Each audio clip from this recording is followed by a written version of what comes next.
Et vous écoutez Tonnerre sous les podcasts. Alors m'emmerdez pas, c'est tout ce que je vous demande. Mais je vais pas entendre déconner toute ma vie. Recevoir des leçons ABC jusqu'à la fin des temps. Merde!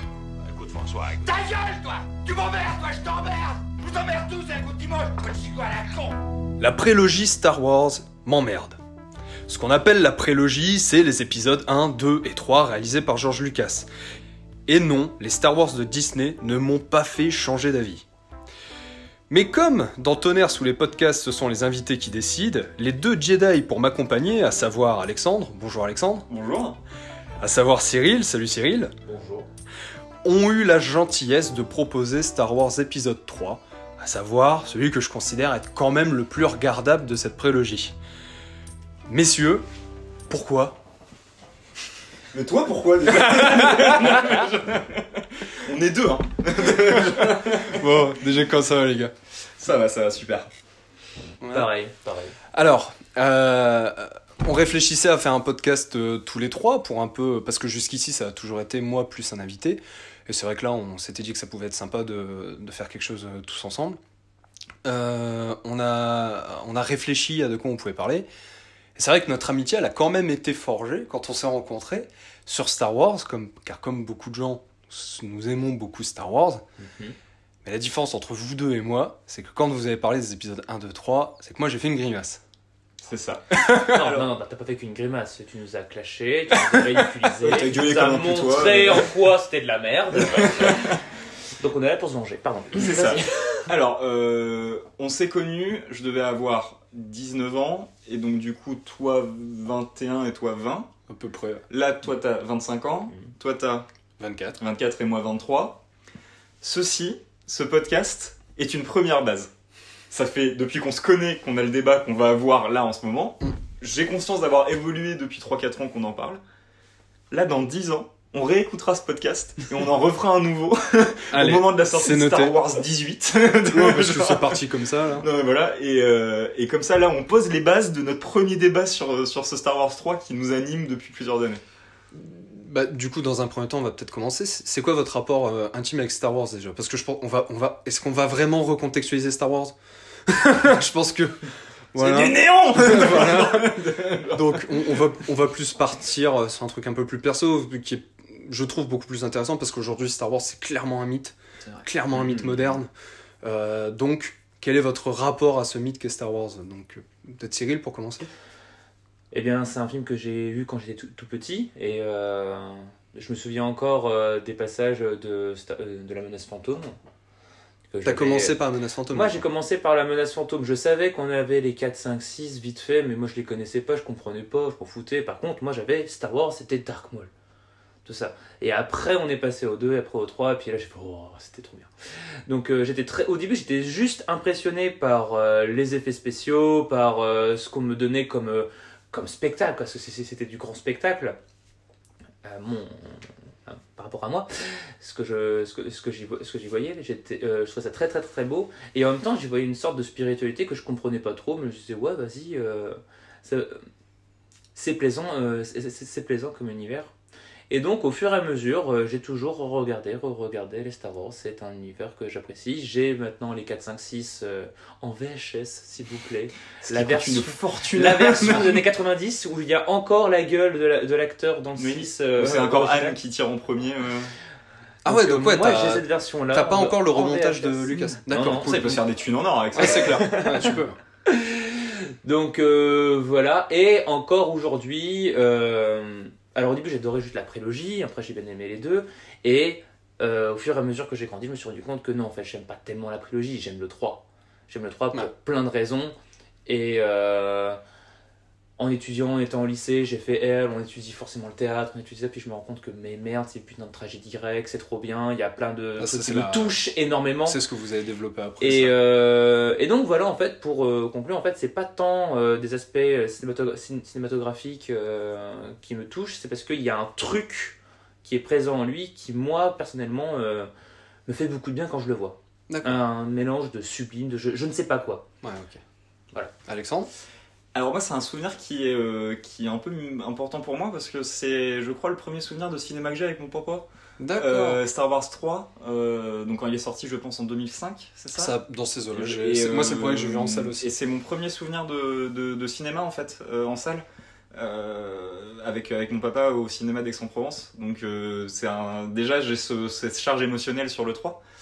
Et pour la prélogie de manière plus générale, en fait, je pense qu'il y a beaucoup de gens qui étaient comme moi, c'est-à-dire que j'avais des parents qui achetaient les DVD ou qui téléchargeaient les films de manière tout à fait légale.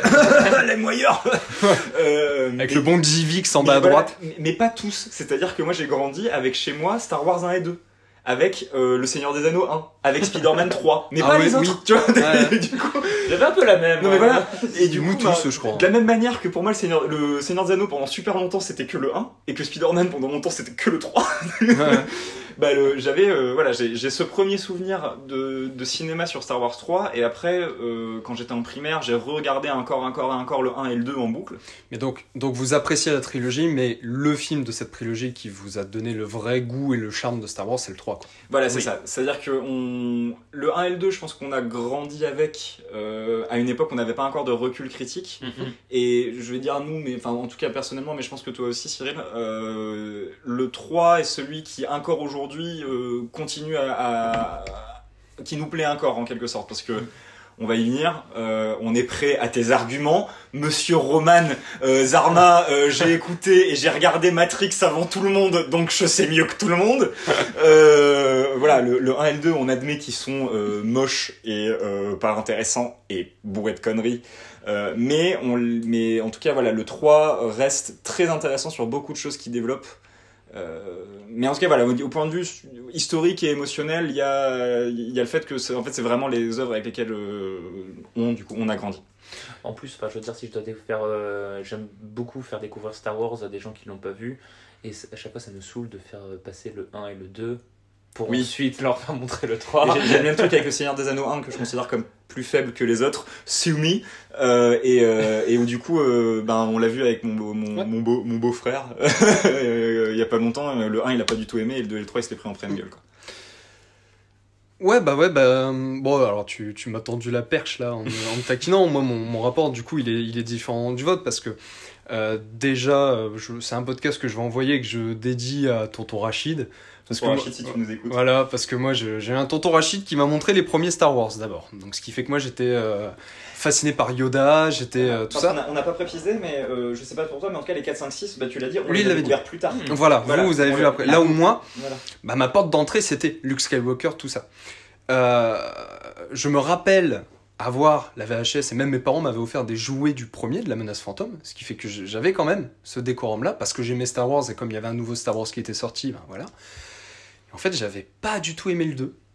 Mais le 2 m'avait un peu fait chier, et quand le 3 était sorti en salle, mes parents m'avaient emmené voir le 3 pour la salle. Mais le truc, c'est que j'avais oublié le 1, j'avais pas du tout aimé le 2, et surtout, donc tu m'as tendu la perche, j'avais découvert Matrix.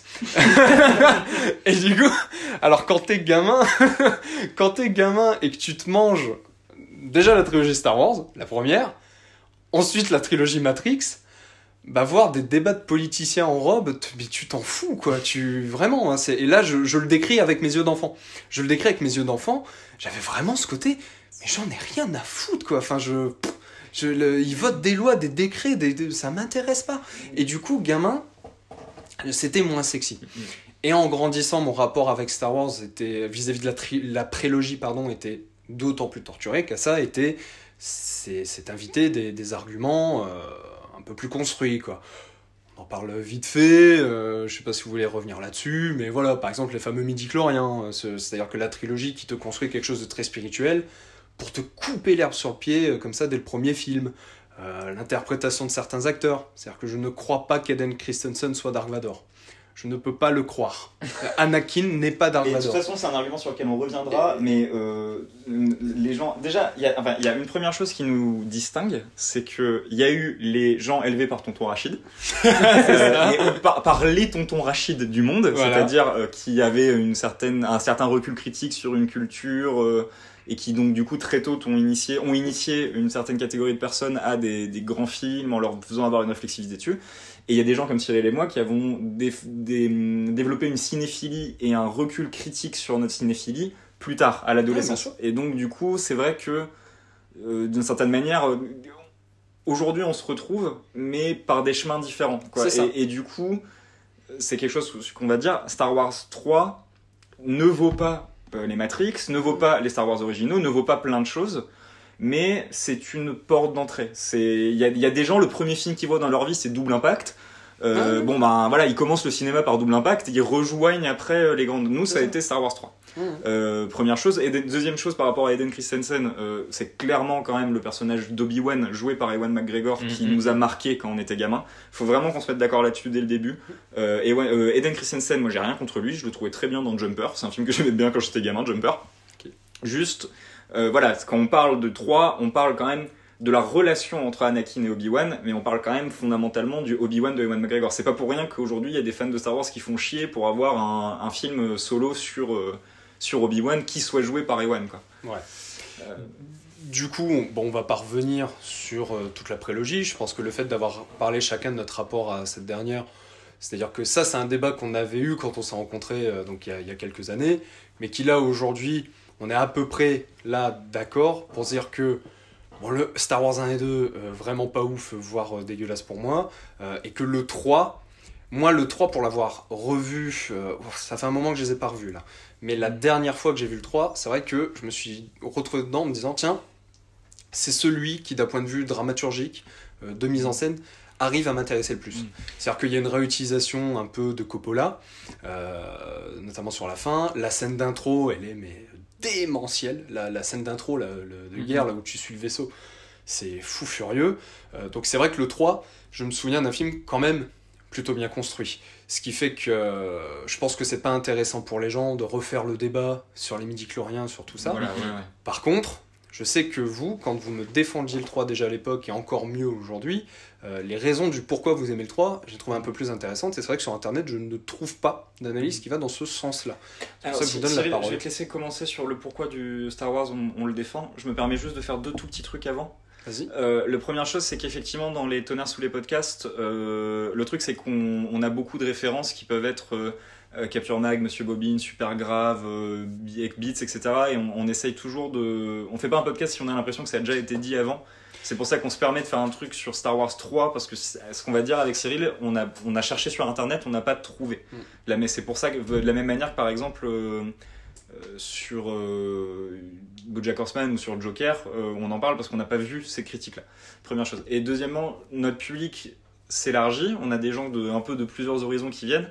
Donc pour faire juste un tout petit rappel pour distinguer les films entre eux, parce qu'il y a des gens qui n'ont pas vu la prélogie depuis très longtemps, là où la trilogie originale qui date de 77 à 82-83 c'est ça. Suivait Luke Skywalker dans son combat contre l'Empire mené par Dark Vador qui se trouvait être son père, donc Anakin Skywalker. Désolé pour le spoil. La prélogie qui est sortie de 99 à 2005, donc les 3 films, suit l'histoire d'Anakin Skywalker jusqu'à sa transformation en Dark Vador. Le premier film revenant sur sur l'enfance d'Anakin et sur les années d'entraînement de Obi-Wan, son mentor. Le 2 mettant en scène la relation de mentor de Obi-Wan envers un Anakin adolescent qui commence à développer les sentiments négatifs et le déséquilibre, qui le mèneront dans le 3 à déchirer sa relation de mentor et d'amis, et parfois même une relation profonde avec Obi-Wan, et à devenir, par le biais de l'empereur qui deviendra son nouveau mentor, Dark Vador.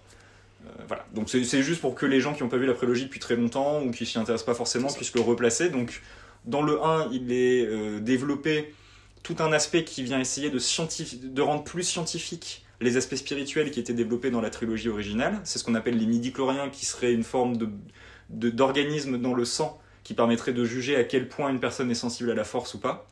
Ça va à l'encontre de tout l'aspect des spiritualités orientales qui sont développées dans les 4, 5, 6. Avec Cyril, on est d'accord pour dire que c'est des conneries.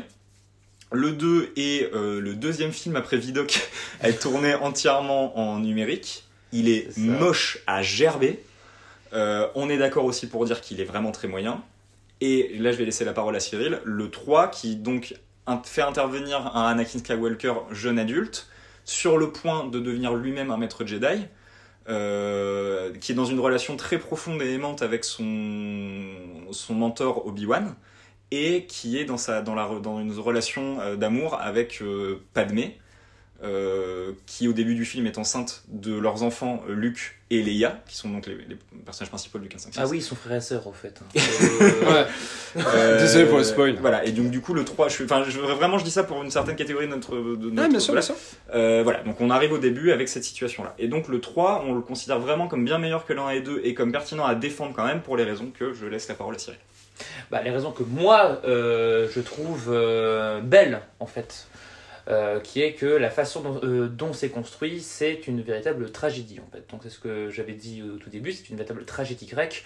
On sait exactement ce que va devenir Anakin Skywalker, va devenir Dark Vador, et déjà dans le 3, on te montre que ça pue. Déjà, c'est déjà montré dans le 2, avec le thème de Dark Vador, de toute façon, quand il dit je les ai massacrés, et que Padmé ne fait rien.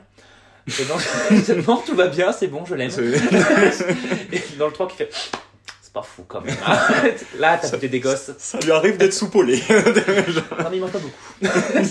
Et en plus, ça, c'est un aspect dans. Alors, je vais dire du bien de la prélogie. Lucas a eu l'intelligence de jouer sur l'ironie dramatique. C'est-à-dire que quand on va voir Star Wars, il sait que les gens connaissent Star Wars. Et du coup, autant jouer sur l'ironie dramatique. Jouer sur le fait qu'on sait que Anakin va devenir. Tu crois, je crois que ma mère, elle aurait dit il manque de magnésium. Mais non, et donc c'est ça. Donc en fait, déjà, on a affaire à une tragédie, à un mec qui va devoir lutter contre son destin qu'il ne connaît pas pour le coup. Donc c'est peut-être la différence avec la tragédie. Pour aimer sa femme et élever ses gosses, et on sait que quoi qu'il arrive, tout ce qu'il va faire va le mener à sa perte. C'est-à-dire qu'en essayant d'éviter, parce que il pense que la finalité de son parcours c'est la mort de Padmé, parce qu'il a l'impression que les gens autour de lui meurent puisqu'il a perdu sa mère. Et en fait, en luttant contre la mort de Padmé, il va déclencher son propre destin, qui est la mort de Padmé, et lui passer du côté obscur et devenir définitivement Dark Vador. Et toutes les actions pour lutter contre ça mènent à ça. Donc c'est pour ça qu'on appelle ça tragédie grecque, parce qu'au cœur des tragédies telles qu'on peut les retrouver chez Euripide, chez Échille, etc., on a cette idée de plus tu luttes contre ton destin, plus tu le déclenches. Voilà, alors après, je sais qu'il y a des théories selon lesquelles en fait c'était Palpatine qui fait envoyer des rêves. Bon, ça, j'ai envie de dire, ça, on va pas rentrer dans l'univers étendu. Bien sûr, et dans les commentaires, on va laisser les geeks de Star Wars nous disputer. Justement, je voulais dire que non, ça je le prends pas en compte parce que je prends en compte ce qui est montré. Ce qui est montré, c'est qu'il a des rêves, une prémonition, ça va arriver. Il veut le. Quoi ? Comme dans Réponse. Et là, un rêve, moi j'ai un rêve. Pourquoi tu me fais ça ? On est dans la même équipe.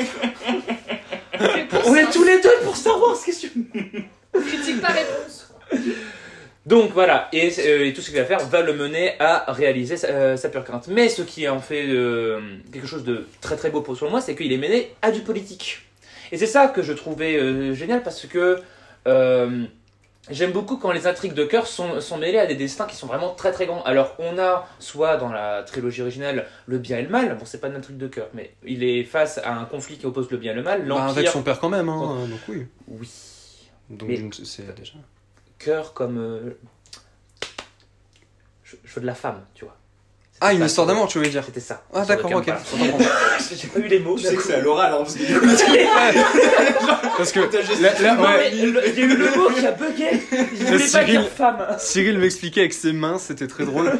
Donc voilà, ok. Donc une histoire d'amour mêlée aux politiques. Voilà, c'est ça en fait. C'est souvent qu'on va. Alors moi j'ai en tête uniquement Britannicus, mais où c'est l'amour de sa meuf, je sais plus comment elle s'appelle, qui va le causer à sa père, parce que c'est Néron qui est aussi amoureux de la même et tout ça.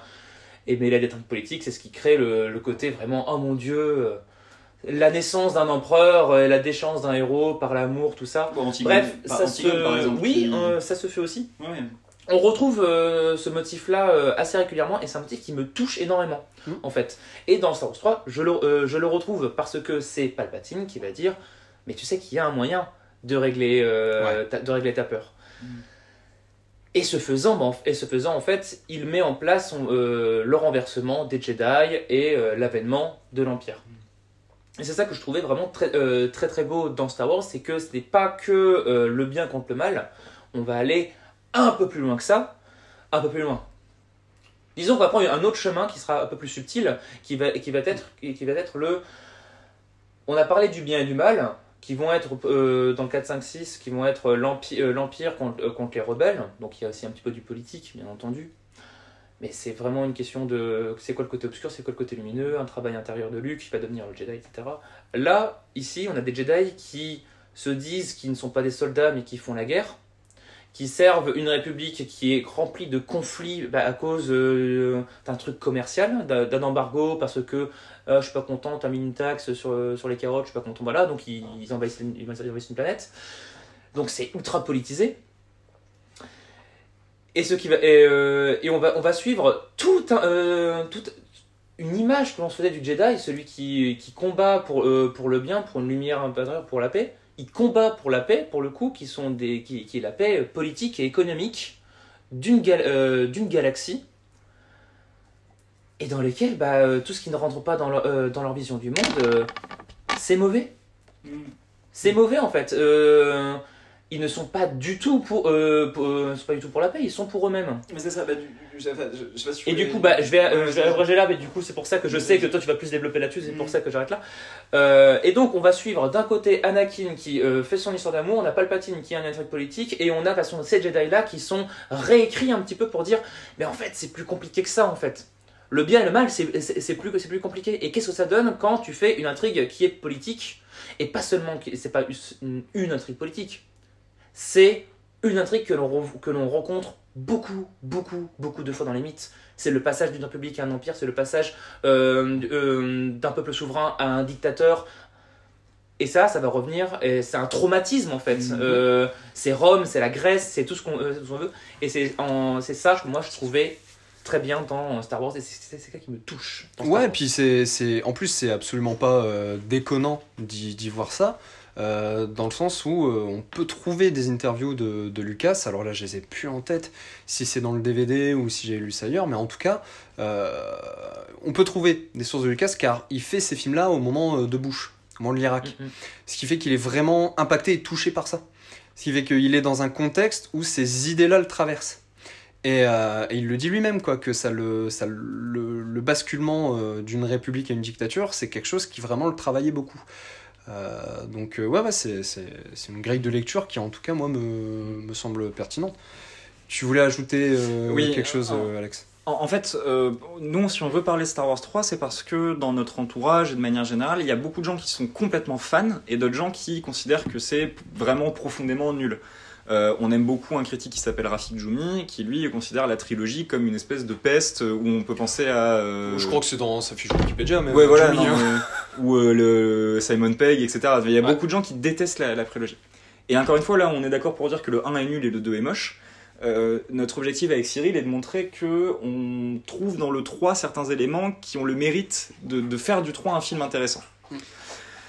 La première chose, c'est effectivement ce que Cyril a dit, c'est il y a une liaison très pertinente entre les questions amoureuses et les questions politiques qui permet de rapprocher la structure du scénario de Star Wars 3 d'une tragédie grecque telle que Antigone par exemple. Ce qui en fait, faut se rappeler, est quand même relativement rare. C'est-à-dire que depuis les années 70 et en 77, Star Wars, le premier Star Wars, la structure des récits qu'on voit au cinéma sont plus souvent des récits d'un héros qui va devoir se remettre en question pour surpasser ses peurs et à la fin vaincre le mal, etc. Un récit classique, mythologique. C'est beaucoup plus rare de trouver une fresque à la fois personnelle et politique basée sur le principe de la tragédie. Et en général, c'est parce que c'est beaucoup plus dur à mettre en place. Je trouve que l'intelligence de Lucas, qui pourtant est vraiment pas quelqu'un que j'apprécie particulièrement, mais je trouve que son intelligence sur le 3, c'est de s'être dit, là, tout le monde connaît la fin. Tout le monde sait qu'à la fin, la mère, elle meurt, Obi-Wan, il survit, et Anakin devient Dark Vador. Tout le monde le sait. Autant profiter du fait que tout le monde connaisse l'univers et tout le monde connaisse la fin, pour que l'enjeu ne soit pas la fin, mais l'enjeu soit la manière dont le personnage va lui-même tomber dans son propre piège. Et en fait, je ne vois pas d'autres moyens intelligents, parce que sinon, en fait, à la fin, on aurait juste fait « Ah oui, je m'en doutais !» Ouais, il a eu l'intelligence de prendre en compte l'ironie dramatique. C'est ça. Et effectivement, il y a, c'est ce que Cyril disait, déjà cette intelligence d'utiliser la tragédie grecque de manière pertinente, puisque là, on connaît tous déjà la fin. Il y a des constructions de personnages que je trouve quand même assez intéressantes, Le personnage de Obi-Wan est assez complexe, enfin c'est pas non plus voilà, mais le personnage d'Obi-Wan a été, moi, dans mon parcours de cinéphile, le premier sifu que j'ai pu voir, le premier maître, porteur d'une figure de savoir et en même temps de pouvoir sage, qui du coup, comme je l'ai dit tout à l'heure, hein, tous les chemins mènent à Rome, c'est-à-dire qu'il faut bien commencer quelque part. Nous, notre premier sifu, ça a été Obi-Wan. Et humain en plus. Humain dans plein de séquences. Oui, et très humain dans quel manque d'éducation. Voilà. Est-ce que j'ai dit quelque chose? Est-ce que j'ai dit quelque chose déjà? Mais en plus de ça, c'est vrai que c'est intéressant de se rappeler que le traumatisme du mythe politique de l'installation de la dictature, comme en parlait Cyril, est un mythe qui est très ancré. Juste pour le rappeler, le fait que le prolongement naturel de la démocratie soit la dictature, c'est quelque chose qui est présent dès les origines de la philosophie, puisque c'est dans la République de Platon, en moins 387, on parle quand même de celui qui est considéré comme le premier philosophe. Mais c'est pas compris, on est philosophe en fait. Oui, voilà, on est en étude de philo avec ça. Je crois que j'avais dit dans les anciens podcasts, mais voilà, on peut le rappeler. Mais enfin, de toute façon, il n'y a pas que les philosophes qui ont lu la République. Mais l'idée, c'est que pour lui, l'individualisme et l'égoïsme qui est intrinsèquement lié à la démocratie mène nécessairement au fait qu'à un moment où les gens vont cesser de se questionner sur le bien commun, vont être que dans des intérêts monétaires, individuels, politiques, stratégiques, jusqu'au point où le plus simple, c'est juste de remettre tous les pouvoirs à un seul gars qui du coup devient un dictateur, et c'est comme ça que s'installe la dictature. C'est compréhensible qu'après 2001 et avec l'invasion de l'Irak, Lucas projette ça en Bush. On peut y voir quand même, je dis ça parce que à la fin du 3, Anakin dit à Obi-Wan, si tu n'es pas avec moi, tu es contre moi. Et Obi-Wan lui répond, seuls les Sith parlent de cette façon. Le si tu n'es pas avec moi, tu es contre moi, c'était la conception que Bush avait de la guerre. C'était si tu n'es pas avec les États-Unis, tu es contre les États-Unis. C'est là qu'on voit complètement la projection en Bush. On peut trouver ça bourrin, je suis complètement d'accord. Je pense que c'est intéressant de se questionner sur le pourquoi Lucas a projeté ça en Bush, parce qu'après Bush, il y a eu Obama, qui a eu des problèmes aussi, mais qu'on ne peut pas considérer comme un ultra-dictateur. Donc pourquoi il y a eu cette peur, en fait, de projeter en Bush la figure d'un dictateur? Parce qu'il y a ce mythe politique fondamental du traumatisme, comme tu l'as dit, grec, romain, napoléonien aussi, de la transformation de la démocratie en dictature. Et du coup, voilà, Star Wars 3, parfois maladroitement, mais d'une manière quand même, je trouve, beaucoup plus structurée et avec des images beaucoup plus belles, parce qu'on a oublié de le dire, mais le 3 est quand même, selon moi, très beau. C'est-à-dire que c'est le plus beau des 3. Voilà, la séquence de début dans la bataille spatiale, je trouve, est très bien réalisée, très bien rythmée. La bataille de fin dans la lave a été, en tout cas pour nous enfants, un gros choc visuel. Et de manière générale, il y a des séquences qui m'ont toujours marqué comme étant très belles. Et la musique. Et la musique, évidemment. Et du coup, entre ces éléments techniques, entre le fait que peu de films, finalement, présentent une structure de récit qui soit une tragédie grecque et qui montre vraiment une tension vers l'accomplissement d'un destin inéluctable, plus ce traitement du mythe politique de la dictature mis en place, que je trouve d'une manière relativement pertinente, ce sont des raisons pour moi de ne pas complètement dévaluer Star Wars 3 tout en acceptant les défauts de Star Wars 3 et bien évidemment du 1 et du 2. Donc je pense que là on a quand même bien exposé nos raisons. Mais... je voudrais, le parallèle avec Bush, ça c'est ma grille de lecture, c'est parce qu'en fait j'ai vécu dans une famille qui disait heureusement que les ricains étaient là, les ricains ils sont gentils, les ricains nous ont sauvés. Et donc c'est pour ça que pour moi Star Wars permet de nuancer ce propos-là. Pourquoi ? Parce que les gentils c'est les Jedi, les gentils sont gentils, les gentils c'est le bien. Oui, mais qui c'est qui envahit les planètes et qui c'est qui appose la guerre ? C'est ce que va dire un alien à Obi-Wan, il n'y a pas de guerre ici, sauf si vous la portez avec vous. Oui, mais pourquoi Grievous s'est installé là ? Parce qu'en fait, les Jedi rentrent en guerre. Les Jedi colonisent des planètes et pour pourchasser un ennemi qu'ils considèrent parce que n'allant pas dans leur intérêt. Et on va nous dire, c'est eux les gentils. Alors, et c'est ça que je trouve assez cool, c'est que, alors, soit... non, dans la première lecture de Lucas, non, ils sont gentils, c'est très juste de faire ça, ce qui n'irait à l'encontre de ce qu'il a eu peur, enfin, ça irait à l'encontre de sa peur pour Bush, parce qu'on va envahir l'Irak, parce que le pétrole c'est pour nous. Mais, ou alors on peut y voir que non, ils te présentent des Jedi comme, oui, c'est ça, je vous ai montré comme gentil, mais en fait, réfléchissez 2 secondes. En fait, c'est plus compliqué que ça. Quand Mace Windu est sur le point de tuer Palpatine, oui, il le fait à l'encontre des règles Jedi. Il en a bien conscience parce que Anakin te dit j'ai pas le droit de le tuer, il est désarmé, c'est interdit contre les codes Jedi. Anakin revient, il fait il est désarmé, il est faible, vous devez le juger. Et Mace Windu il répond non, politique. Ça ne va pas. En fait, Obi-Wan et Yoda sont les personnages qui étaient déjà présents dans les 4, 5, 6 et qui représentent la conception Jedi telle que surtout le 5 le développera, c'est-à-dire l'intériorisation.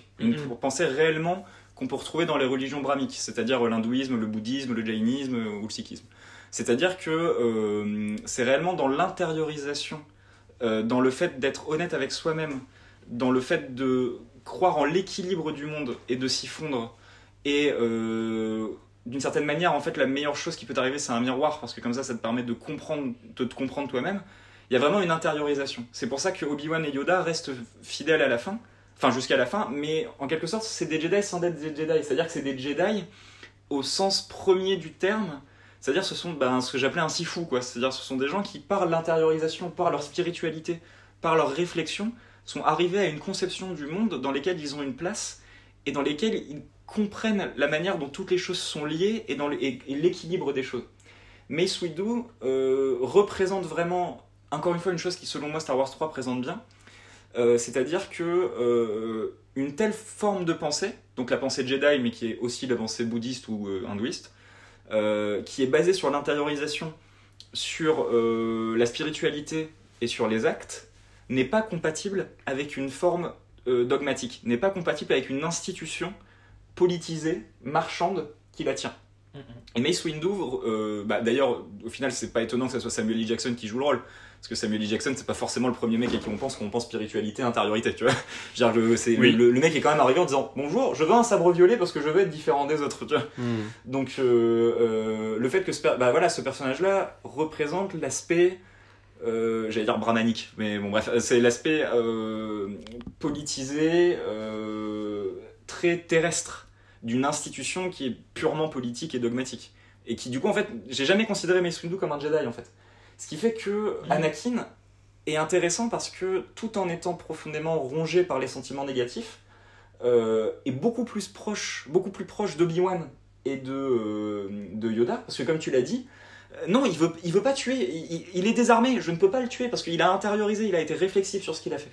Ce qui fait qu'en fait... Là où Mace Windu, c'est un prof de judo qui donne des cours de judo sans trop réfléchir à ce qu'est le judo. Mais voilà, c'est ça, et du coup, c'est pour ça que le film, encore une fois, je trouvais bien fait, parce que l'effondrement des Jedi, on y croit. Parce qu'en fait, on a mal au cœur pour Yoda et Obi-Wan, mais en même temps, j'ai toujours été d'accord avec Anakin. Il y a toujours une part de moi qui a été d'accord avec Anakin. C'est pas des Jedi. C'est des politiques. Et d'ailleurs, c'est Mace Windu qui rejette Anakin. C'est Mace, à chaque fois, c'est Mace Windu qui rejette Anakin. Alors, c'est fait trop rapidement dans le 3. Ça, je suis d'accord. Le rejet, le sentiment, et donc du coup, quelle est ma place et compagnie, il te les balancé dans la gueule comme ça. C'est non, tu viens pas. Si c'est vrai, ma confiance. Oh, tu l'as lui tuer. Bon, du coup, Dark Vador. Et puis, tac, on y va. Puis on massacre tout le monde. C'est peut-être un peu trop. Un peu trop rapide, certes. Mais n'empêche que le message est là. Il se fait rejeter par Mace Windu qui représente en lui-même ce dogmatisme. Cette pensée morte en fait, parce que institutionnalisée, structurée, qui bouge plus, et c'est comme ça, c'est pas autrement. Donc qui est morte d'inanition en quelque sorte, parce qu'elle est devenue trop fixe. C'est ça, et donc effectivement, je pense que Anakin, et effectivement, je suis d'accord avec toi, je savais pas que tu pensais ça, mais je trouve que c'est génial ce que tu penses. Redécouvre. C'est incroyable. Ah mais à chaque fois qu'on parle de Star Wars, on se redécouvre. Ton prénom, j'aime beaucoup. Enchanté. Oui, il ressemble beaucoup plus à Yoda et à Obi-Wan. Ce sont les vrais trois Jedi de différentes sortes, côté lumineux, tout ça. Et le reste, c'est de la politique. Mais alors, moi, j'espère que... Désolé pour les auditeurs. Tes arguments contre, du coup. Contre. Moi, la problématique que j'ai, c'est que moi, plus... à chaque fois, tout ce que vous dites, c'est sur le papier, je l'achète, et après, je revois le film. Et en fait, plus le temps passe, plus... alors, je vais un peu ramener de la politique des auteurs, donc il faut ramener ça un peu à la vie de George Lucas. Moi, plus le temps passe, plus je me dis... Ce qui s'est passé, si on recontextualise, Et ça va. Je pense que ça explique aussi pourquoi le débat autour de Star Wars est très difficile. On a vu des tas de mèmes où on voit que les fans du Seigneur des Anneaux sont plutôt en paix, d'accord, mais que les fans de Star Wars, c'est la guerre entre eux. Je sais que tu parles du C'est Hobbit, vrai. hein, mais- Jusqu'à ce qu'on parle du Hobbit, et encore, on le fera ce podcast un jour. Oui. Vis-à-vis de Star Wars, pour moi, plus le temps passe, plus je me dis que la problématique, elle est même pas tant là en fait. C'est que George Lucas fait le premier Star Wars. Il ne fait pas l'Empire contre-attaque, il ne fait pas le retour du Jedi. Il se met que producteur, et encore sur l'Empire contre-attaque, il est quasi pas là. La plupart des idées spirituelles, brahmiques, tout ça, viennent de Gary Kurtz, donc le producteur. Au moment où il attaque la prélogie, il prend les pleins pouvoirs sur son œuvre, sur ce qu'il considère être son œuvre. Il n'y a rien que ça, hein, on peut en débattre. Hein. Est-ce que Star Wars c'est fondamentalement l'œuvre de Lucas? Parce qu'à un moment, il y a tellement de gens extérieurs qui ont apporté à la trilogie originale que dire que c'est lui le créateur de Star Wars, c'est un raccourci un peu. Le créateur, oui, mais le possesseur de l'univers. Voilà, le possesseur de l'univers, tu vois, c'est compliqué quoi. Mais on peut pas lui enlever le fait d'être un auteur sur la prélogie. C'est un auteur complet. Il te propose quelque chose de neuf. Et moi, plus le temps passe, plus je me dis, en fait, il aurait, mais alors, 1000 fois mieux. Il aurait été plus intelligent de ne... En fait, c'est quoi le défaut de la prélogie Star Wars? C'est d'être des Star Wars. Ça ne serait pas des Star Wars. Un autre univers, complètement un autre univers. Mais là, le film, ça marche. Pourquoi? Parce que, qu'est-ce qui a fait qu'on a détesté la prélogie? C'est que Star Wars, parler de Star Wars, ça parle de ce que tu attends du cinéma. C'est-à-dire que les gens qui ont découvert Star Wars, la trilogie originale, en 77, ils se sont retrouvés devant ce que nous, on a eu avec Avatar. Littéralement, quelque chose qu'on n'avait jamais vu avant. Pas un bon film, pas un excellent film. Un truc que t'avais jamais vu avant. Le vrai choc du... Je peux voir ça dans une salle de cinéma. Genre, le cinéma, c'est aussi ça. Ce qui fait que quand on attend la prélogie, on veut revivre ça. Bon, attends, Jar Jar Binks. T'avais déjà vu un Jar Jar Binks? Voilà, tu vois. Mais, et tu vois, et là où, et attention, même si on, dans le podcast, donc dans la zone commentaire dite, mais nous on a une confiance totale en James Cameron, nous on attend ça d'Avatar 2. D'Avatar 2, on attend on va revivre ce choc, on va le revivre, on va revivre Terminator 2, on va revivre ce choc que ça a été de... Ok, le cinéma, ça peut être ça. Ouais, alors moi je me force à rien attendre, c'est un autre sujet. Mais... C'est un autre sujet. Ouais. Et en tout cas, quand tu vas voir Avatar 2, sur le papier, t'es censé revivre ça. Les fans, à l'époque, qui voulaient voir la prélogie Star Wars, voulaient revivre ça, et ils l'ont pas eu. Et du coup, ça parasite le débat. Ce qui fait que toutes les qualités qui sont présentes, et que vous citez, elles peuvent pas être vues, parce que Star Wars, c'est un mythe tellement grand, que qu'est-ce qu'un Jedi? Il y a tellement de projections sur ce qu'est un Jedi, ce qui fait que ce que dit Lucas des Jedi peut ne pas être entendu par une partie des fans. Ce qui fait que d'une certaine manière, vous êtes le meilleur public pour découvrir Star Wars, c'est-à-dire ce public qui n'a pas eu le choc de la trilogie originale, qui a eu ça en porte d'entrée, ce qui fait que le message a pu passer. Et donc voilà, moi, plus je parle de la prélogie Star Wars, plus c'est cette réflexion-là qui naît chez moi. Ce truc de me dire... D'une certaine manière, Lucas aurait mieux fait de créer vraiment autre chose. D'autant plus que lui-même, il y a des interviews de Lucas où il parle de Star Wars comme d'une malédiction. Hein. Parce que lui, il avait fait American Graffiti, il avait plein d'autres projets, et d'une certaine manière, on l'a obligé à faire du Star Wars. Et ce qui fait que Apocalypse Now aussi faisait partie de ses projets avant d'être pris Tout à fait. par Coppola. Donc du coup, il avait d'autres ambitions, quoi. Et d'une certaine manière, Star Wars a tué un George Lucas qu'on aurait pu avoir. Sa prélogie, il aurait mieux fait de donner naissance à ce George Lucas-là, quoi. Et ce qui est très drôle, c'est de voir dans le contexte d'Hollywood d'aujourd'hui, à savoir un contexte basé sur la franchise de films, le calvaire qu'a vécu Lucas avec la prélogie, il est plus le seul à le vivre, quoi. Parce que George Miller, il peut faire Happy Feet, on lui demande que du Mad Max. Alors merci Fury Road, hein, il a quand même réussi à transcender Mad Max, mais c'était pas gagné. Les Wachowski, qui sont des cinéastes que nous on adore, on est des ultra fans des Wachowski, moi depuis tout petit, hein, parce que tu l'as dit, hein, moi une des raisons qui faisait que gamin la prélogie Star Wars j'avais du mal, c'est qu'il y avait Matrix à côté, donc forcément quand tu te manges Matrix en pleine gueule, Star Wars t'en as un peu rien à foutre.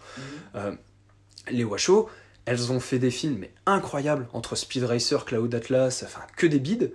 Et là, on vient d'apprendre, elles reviennent, mais pour un Matrix 4, quoi. Alors que Cloud Atlas c'était exceptionnel. Non mais Cloud, voilà, quoi.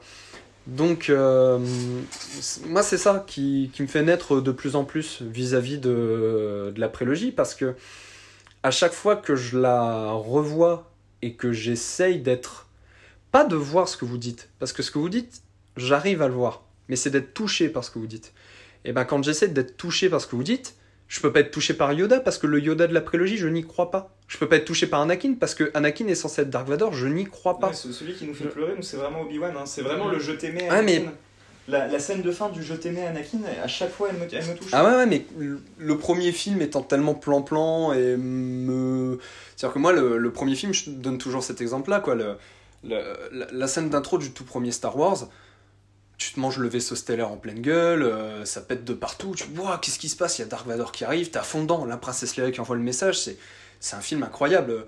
Quand on... Bon, désolé, on va raconter un peu notre vie avec une anecdote perso, mais un coup, chez Alexandre, on regardait Pacific Rim, et on avait mis des pizzas au four.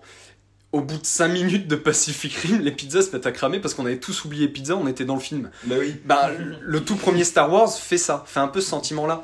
Moi, personnellement, la menace fantôme, tu vois, oh mon dieu, mais les premières minutes, j'en ai rien à foutre. Je suis pas dedans. Et du coup, mais je m'en fous. Et du coup, donc Moi aussi, Roman, c'est juste, Ouais, non, mais attends. Il faut juger le 3 comme... Ouais, mais attends, j'essaie de terminer mon truc. Pardon, excuse-moi. Ce que je veux dire, c'est que bah, Obi-Wan, comme il me touche pas, je m'en fous. Comme dans le 2, je m'en fous encore. Bah du coup, je t'avais aimé Anakin, oui, très bien, je m'en fous. Enfin, tu vois ce que je veux dire. Je suis pas pris dedans, quoi. Après, c'est peut-être nous aussi, parce que je veux dire, à l'époque, Ewan McGregor, c'est Big Fish / Trainspotting / Star Wars, donc on a peut-être aussi une espèce d'amour peut-être pour aussi, Ewan hein. McGregor. mais- Oui, il joue dans Charlie Mortecale que je l'aime quand même, tu vois. Ah ouais, non mais... Et par contre, faut vraiment que les gens regardent Charlie Mortecale. Alors ça aussi, c'est eux deux qui le lisent. On n'est pas d'accord, c'est tout. Voilà, ça fait partie des sujets. Et ce podcast, il existe pour ça, hein, parce que là où Analytics, c'est beaucoup moi, ils participent, ils me posent des questions, ils ont leur intervention. Hein. Bah, vous avez vu le podcast sur Gibson, hein, donc voilà, ça arrive qu'il y ait du débat dans Analytics, mais c'est pas le format qui s'y prête le plus. Le podcast, il sert à ça aussi. Quoi. Attends qu'ils apprennent que j'aime pas Mad Max Fury Road. Ça viendra. Et là, je me désolidarise. En tout cas, voilà, pour... je sais pas si là j'apporte une conclusion, mais en tout cas, pour conclure ce que moi, je voulais dire là, sur ce moment-là, c'est que ouais, plus le temps passe, plus je me dis, je ne peux pas nier que bah déjà qu'il y a des intentions dans cette prélogie. Je l'ai redit, c'est un film d'auteur, et là-dessus, faut pas négliger le truc. Hein. Par exemple, toute la direction artistique, je vais pas revenir sur le numérique, les effets spéciaux numériques, ça c'est pas grave. Je parle vraiment de la direction artistique. Toute la direction artistique, si vous connaissez un peu l'histoire de la science-fiction, ça vient de la SF des années 50. Ça vient vraiment du roman pulp. C'est son amour pour Flash Gordon. Il veut vraiment... Planète Et Planète aussi. Interdite, tout ça, il veut vraiment revenir à ça. Ça veut dire qu'il y a vraiment une volonté d'amener Star Wars ailleurs. Bah moi, plus le temps passe, plus je me dis, mais non, en fait, il aurait fallu amener ta filmographie ailleurs. Et ça aurait été incroyable. George Lucas aurait pu être le mec qui a créé 2 grandes franchises de SF incroyables dans le cinéma. Le fait d'y mettre du Star Wars, ben, ça fait qu'il y a des pans du mythe de Star Wars auxquels je n'arrive pas à croire dans cette prélogie, ce qui du coup parasite le message qui, j'arrive à le voir, mais il n'arrive pas à m'émouvoir. Là où je pense qu'avec Cyril, on est plutôt de l'avis que le fait que ça soit un Star Wars donne tout l'intérêt au 3, en tant que du coup ça permet de jouer sur cet aspect tragédie sous un format moderne qui permet de le faire dans un film qui reste pas trop long et avec utiliser en fait la place de Star Wars dans l'inconscient collectif de manière intelligente dans le processus narratif. Bon, Mais voilà, pour conclure, c'est juste qu'on a l'impression que soit tout le monde aime la prélogie, soit tout le monde déteste la prélogie, et il nous semblait avec Cyril intéressant de De montrer dire que c'est ni l'un ni l'autre, c'est le 3. Voilà, la prélogie a des gros défauts, mais le 3 présente des choses qui méritent qu'on s'y attarde, donc pas de dualisme bête entre oui et non, quoi. ok, ben voilà, super conclusion. Moi, avant de terminer le podcast, je souhaiterais faire une parenthèse pour 2 petites choses. La première parenthèse, moi personnellement, le truc qui m'a fait beaucoup de bien vis-à-vis de la prélogie, si vous trouvez ça de manière illégale malheureusement, parce qu'il n'y a pas de moyen légal pour voir ça, donc désolé les gars, hein, voilà, mais c'est le dessin animé de Genji Tartakovsky, Clone Wars. Oui, qui était, mais alors c'est le dessin animé 2D, c'est pas la série en image de synthèse. Clone Wars, dessin animé 2D de Genji Tartakovsky, ça, pour ceux qui, comme moi, ont du mal avec la prélogie Star Wars, ça met tout le monde d'accord. Bah, les gens Ça qui ont met- vu le Clone Wars de Tarkovsky, de toute façon, ils ont arrivé à Star Wars 3, ils ont fait mais pourquoi Grievous il est comme ça? Ah, mais exactement, mais exactement. Tark- Franchement, Tarkovsky, vous le connaissez peut-être de Samurai Jack, Primal et les films Hôtel Transylvanie. voilà, les super nanas. Merci les super nanas. Et les Super Nanas, pardon. Non, super mais nanas. oh. Alors La meuf, Margot, elle dit Margot rien. n'intervient dans les podcasts que pour nous engueuler. Faut le savoir. Voilà, pour jouer à Zelda et pour nous engueuler. Donc ça c'était la première parenthèse que je voulais. Et la deuxième parenthèse que je voulais établir, je voudrais, dans la description il y aura un lien vers la chaîne Twitch d'un ami qui m'a rendu un gros service vis-à-vis de X et qui quand même, si je parle de Star Wars sans le mentionner, il m'en voudra. Je vous invite à aller voir la chaîne Twitch de Gucan, à savoir que nous on l'appelle Gucan le Hunt. Salut Gucan. Tellement, voilà, donc Gucan qui est quand même, je pense, dans mon entourage en tout cas, le plus gros psychopathe que je connaisse autour de Star Wars. C'est même pas une chambre qu'il a, c'est une réplique du Faucon Millennium. Non mais vraiment, je vous assure. Avec dedans une réplique de Dard du Seigneur des Anneaux que j'ai pas réussi à lui voler en plus. Voilà. Donc je vous invite vraiment à aller dans la description. Il y a le compte Twitch de Gucan. N'hésitez pas. Bon ben messieurs, merci pour tout. Merci à toi Merci à toi. Merci aux Et à dans auditeurs. et à dans 10 ans du coup. Et à dans 10 ans pour le futur podcast. Merci aux auditeurs qui nous ont écoutés jusqu'ici. J'espère que ça vous a intéressé. On remercie nos tipeurs et on vous invite tous les autres qui ne sont pas encore des tipeurs à aller jeter un coup d'œil parce que X, c'est pas qu'une chaîne YouTube, c'est un projet beaucoup plus grand que ça avec beaucoup plus d'ambition. Alors faites un petit don, ça va être super sympa. Et arrivez à un certain palier, je vous enverrai une vidéo de moi qui peut dire que Star Wars, l'attaque des clones, c'est la plus belle histoire d'amour que j'ai vue portée à l'écran. Non mais même là on n'est pas d'accord. Arriver, on se mettra d'accord sur la somme, hein, mais ça sera cher, hein, parce que pour me faire dire que Hayden Christensen qui roule dans les champs là, c'est beau, on y arrivera. Mais on le C'est le fera. premier film que t'as vu de ta vie. Peut-être. Bon allez, salut tout le monde. L'événement cinématographique de l'année, ça a été Star Wars, la guerre des étoiles. Mais ça n'est pas seulement un film événement de George Lucas, c'est aussi une musique célèbre de Monsieur John Williams.